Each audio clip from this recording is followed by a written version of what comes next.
Yo, what up guys, I'm Sammy and welcome back to the Soul Brothers channel. And there's been a lot of leaks. And yeah, I mean, it's going crazy. Everything's leaking now. And we also have a lot of shoes coming out as well. Like some huge shoes, like the Luka ones, the Jordan 37, and now the supposed Lebron 20. What else is coming out? What else should be coming out? I mean, the KD 15 just came out. Kyrie's. Nah, the PG6 came out recently too, so I guess nothing really. But before we get it started off with the Lebrons, let's go over the Zoom GT Cut Dose, right? So it's not a crazy leak. We've seen what it looks like, right? And I'll give you a comparison from the 1 to the 2, and definitely the 1 looks so much better. The 2, not a huge fan. It looks like a running shoe. You know what I mean? It looks like the Epic React kind of, right? It definitely does look better as far as the materials go though, right? So the materials look like more of like a textile, maybe a knit even, right? It says GT Cut version 2.0 on the midsole. And remember how I was speculating that it was a drop-in midsole because, I mean, they did that in the first version. And also, the midsole kind of like, you can see there is a little slit in the middle of the midsole, right? Like in the midfoot.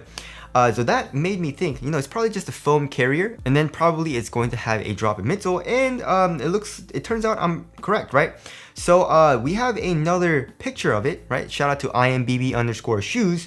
But yeah, I mean, okay, so as far as the foam goes, the foam, I mean, it is exposed. This is weird though. It looks different, right? Maybe the other one was a sample, right? Because if you look at the other one, the midsole is a little bit different. Like there's no swoosh in the heel, right? And then there's no midsole slit either. So maybe I was just wrong, I don't know, but it was probably just a sample as far as like the other shoe goes. And for this one, I mean, it has like that Zoom GT like logo on the tongue, and it definitely looks like a finished product, right?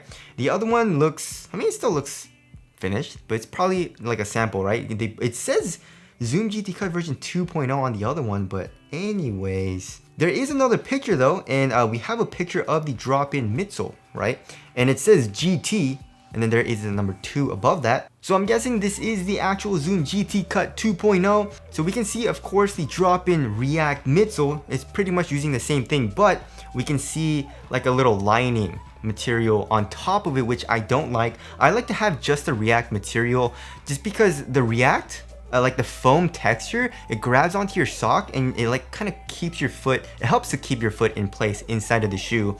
The lining really doesn't help, right? But I do know some people, and me included, it's kind of annoying to put on the shoe because it does grab the sock and it kind of like wrinkles the sock underneath your foot.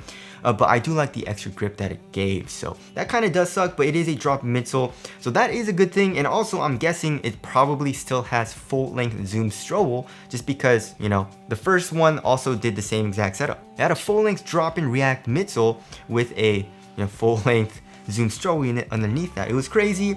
I do like how the heel has foam, like that foam carrier, but like there's still a good amount of plastic over it. I feel like I like the first version better. Like the actual midsole has way more exposed foam, so it wouldn't feel as clunky, right? The Zoom GT Cut, like the first one, it was a little clunky in the heel just because there wasn't really any compression from the actual midsole.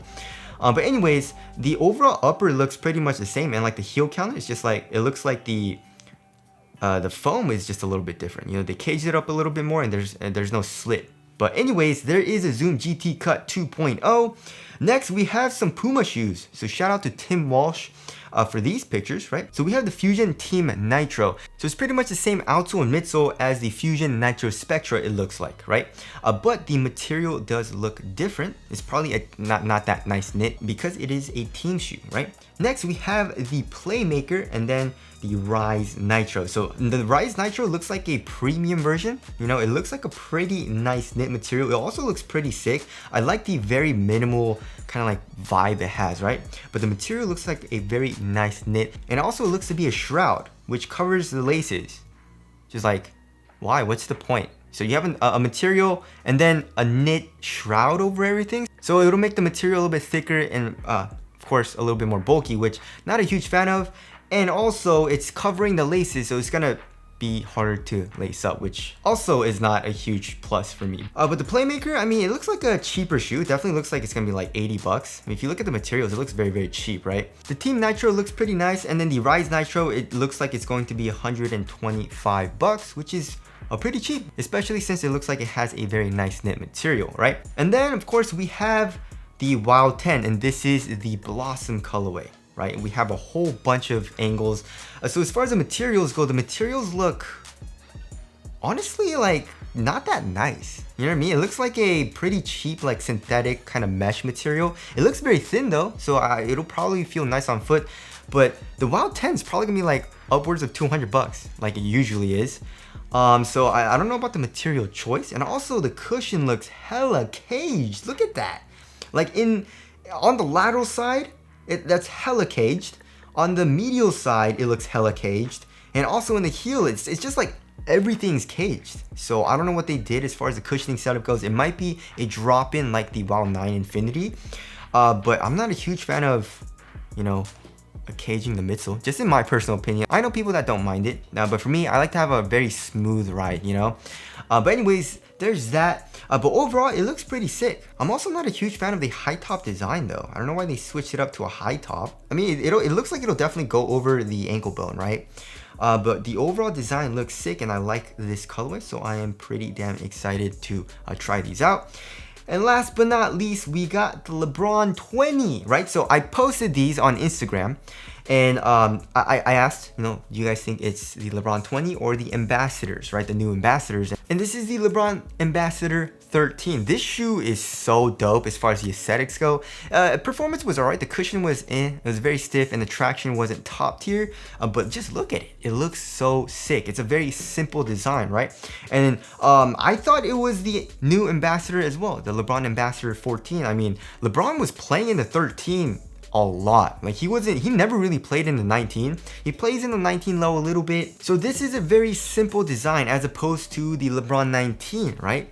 And yeah, it kind of sucks that LeBron doesn't wear his signature shoe, his actual shoe, like that much, especially comparing it to the Ambassadors, which don't even come out in the US. It's an overseas release, you know what I mean?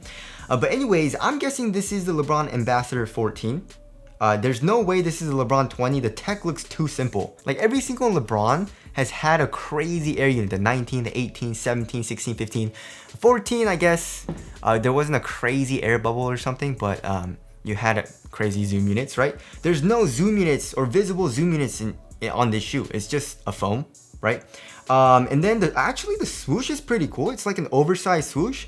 It's not a crazy oversized swoosh where it like dips into the midsole, but it is definitely oversized. And like the tip of the Nike swoosh kind of like protrudes out and like sticks out of the material, which looks nice. And also the materials look great. You know, here in the 13, it was like a synthetic. There was a lot of fuse on it, and it's like a synthetic textile material, which was nice. It was thin, it conformed to your foot. But in this shoe, this pink shoe, it looks to be like a nice knit or textile material. The tongue looks very minimal. It doesn't look like it has a lot of padding. And as far as the foam goes, it actually looks quite soft. It looks like there is a good amount of like compression marks on it. And there also seems to be a little bit of an outrigger, right? And so, I mean, I really like how this shoe looks. A lot of you guys said the same thing. Like a lot of you guys liked how simple it looks, and also reminded you guys and also me of like a Kobe, right? We can also see the traction pattern in the middle of the outsole. There's probably a plastic midfoot chain plate. It's not a great quality picture, so you can't really see the exact design of the outsole, but we can definitely see the outsole there. And then the medial side, there is a swoosh, and also the foam looks to be fully exposed in like the midfoot and heel area, which I like. I wonder what type of foam they're using. Pretty interesting. But I definitely really like how this shoe looks. But I don't know, are we gonna have this shoe in the US? Just because he hasn't released Soldiers in a while, right? And LeBron, the Ambassadors have been coming out, and he's been wearing these. Now he just has the LeBron Witness line, which is his super budget line, and also his signature shoe line, which is like very expensive, like 190, 200 bucks, right? So I feel like, you know, it would be a pretty good move for Nike to release these in the US. You know what I mean? I think that'd be dope. I definitely feel like it would do well in the US market. But anyways, tell us your thoughts on the new Lebrons. Is it the Lebron 20? or is it the LeBron Ambassador 14? I'm definitely leaning toward the Ambassadors, but you know, I guess I could be wrong. But anyways, that about concludes this video. Thank you guys for watching, and I'll see you guys in the next one.